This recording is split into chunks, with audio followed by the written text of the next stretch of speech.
Hey gang, AV here. Welcome to my review of the G.I. Joe Classified Series Cobra Infantry figure.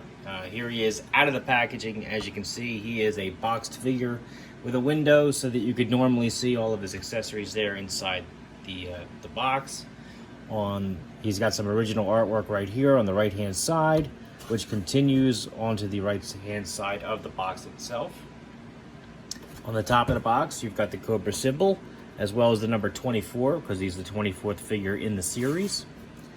On the left-hand side, you have the number 24 repeated, as well as these 4 symbols, which apparently, if you go to a website, they mean something specific, but again, who's got the time for that? I would much prefer a classic file card, but apparently that's a pipe dream at this point.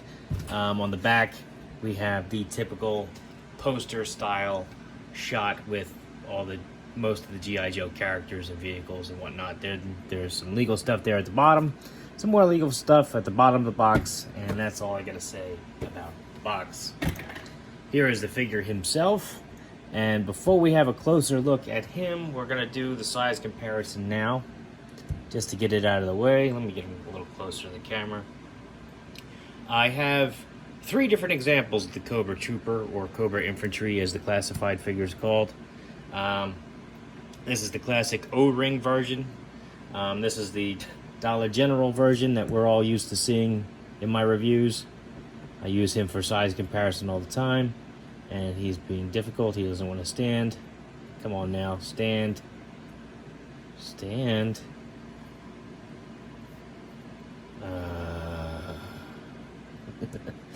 Alright, come on now. Alright. You're going to have to lean. Alright. And then finally, we have the Cobra Trooper from the sadly discontinued retro line. And as you can see, he's very similar to all of them. They all have different design characteristics if you actually look closely. And he's no different. He's got a vest on with numerous pockets and holsters and whatnot. Similar to this guy, but the color is different. He's got a larger Cobra symbol. These guys are a little bit more bare-boned, but he's got a hell of a lot more articulation than these two. You know, they're all different for whatever reasons, but he does fit in, as you can see. He is recognizable as a Cobra Trooper or Cobra Infantry, as the box names him. The Cobra Trooper was a Cobra Island exclusive and slightly different from what I understand than this one. Not too far off, but still noticeably different, just slightly in certain areas. I know he came with other accessories and whatnot. But here is the figure himself. Let's have a closer look at his details. I will point out that the helmet's pretty cool. It does have different color, different shades of blue on there to give it to break it up a little bit. His eyes are also very well done. He's got like 4 Cobra symbols on him too, so there's no confusing what faction he's with. He's got the painted one there on his chest. He's got another molded one on the front of his holster here. And he's got them also on the backs of his hands molded on, which is pretty cool. As you can see, he's got storage for all of his weapons and accessories, which is great. I really do like this design for his vest here. It's very practical, and it looks the part for the figure, quite frankly. I really enjoy that. I also like the way they broke up his costume design on his arms. He looks like a modern era soldier, which is very cool. I think they updated this character in all the right ways. So anyway, as you can see, his helmet is removable. Nothing on the inside, but it does fit nice and snug on his head. That's not coming off. And I don't have to push it down hard or anything like that. It fits perfectly.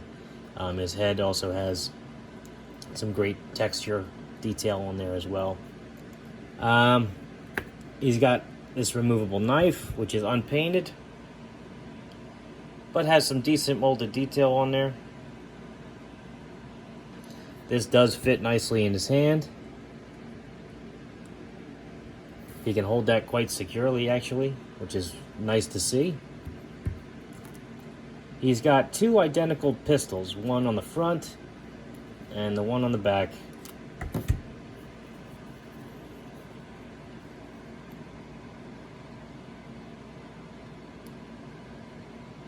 Both have decent molding on them, and unless I'm missing something, they are identical, so they are interchangeable.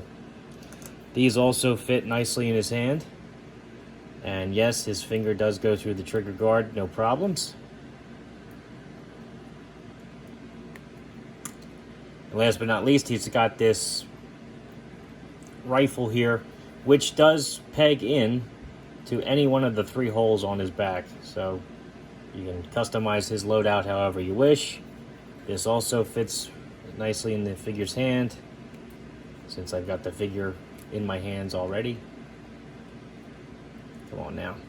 There you go. Finger fits nicely in the trigger guard, and the peg itself is not too obtrusive. I mean, yes, I mean it's there, it's obvious, but it's not as obnoxious as you might think it is.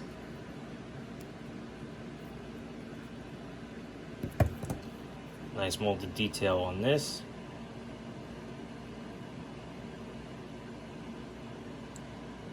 And is that a removable clip?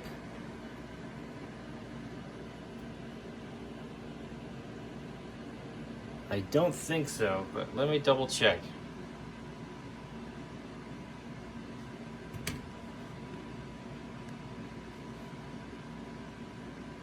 No, I don't think it is. It's the first figure from the classified series that I've reviewed that didn't have a removable clip, so that's all right. Decently molded, fits nicely in his hand, stores on the figure. Can't win them all, I suppose. Now, as far as articulation goes, he does have the standard articulation for the G.I. Joe classified figures. His head has multiple points of articulation in his neck. His head is on a ball joint, and he's got a hinge at the top of the neck, so that actually enables him to look straight up. It's a little stiff on mine, but as you can see, I mean, he can look straight up, get him in a prone position. That's awesome.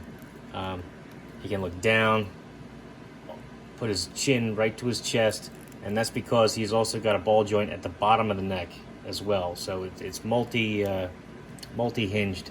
His arms, full 360 degrees. They go up about this high, which is not too bad. They also have a butterfly joint there at the shoulder, which gets his arm back pretty far, and forward not too bad. He's got a bicep swivel, full 360 up there. He's got a double jointed elbow, which gets his hand almost up to his shoulder, but not quite. Definitely over 90 degrees though. Wrists, full 360 degree rotation, and he also does have the hinge on his wrists, which I love to see. His ab crunch is a little bit hindered by his vest, but not as much as you think. I mean, you can definitely access it, and it does work. It's definitely there. It is hindered a little bit, but again, not as much as you'd think. He does have a hip swivel, which you can swivel all the way around. His legs can go up about this high, back about that far. Because he has drop down hips, he can do the splits about like that. Upper thigh cut for a full 360 degrees there. He's got double jointed knees. Kick his heels back all the way, just about. He's got a swivel at the top of the boot.